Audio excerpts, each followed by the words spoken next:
Good evening. I'll start with some announcements. This past week, this Sunday, we had 96 in attendance. So this Sunday, we're going to have another parking lot service at 10:30 a.m. So keep that in mind.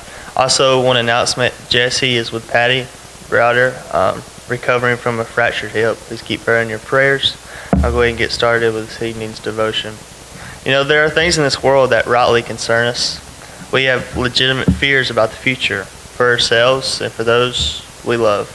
Having faith is not a recipe for trouble-free life. Not now and not ever. God didn't ever promise this. In fact, he said the opposite.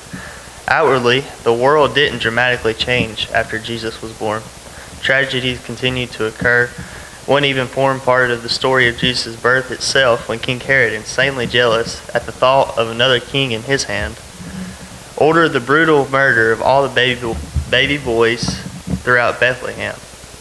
The Bible tells about the human toll of that tragedy in Matthew chapter 2, verse 18. It says, "A voice was heard in Ramah, lamentation, weeping, and great mourning. Rachel weeping for her children, refusing to be comforted because they are no more." And what about Jesus' own death? He was subject to false accusations and unjust trials.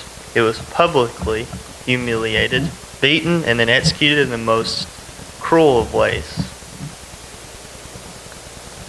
just for daring to share an audacious message that he was providing the way to have peace with God for you and me.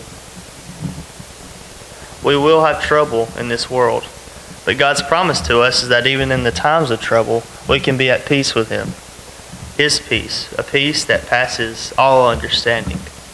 And I'll end with a verse from Colossians chapter 3, starting in verse 15. "And let the peace of God rule in your hearts, to which also you were called in one body, and be thankful.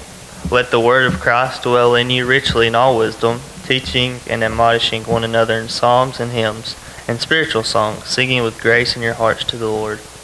And whatever you do, in word or deed, do all in the name of the Lord Jesus, giving thanks to God the Father through him." And that's it for this evening. It's good to be with you. And again, this Sunday at 10:30 a.m., we are going to have another parking lot service. Thank you.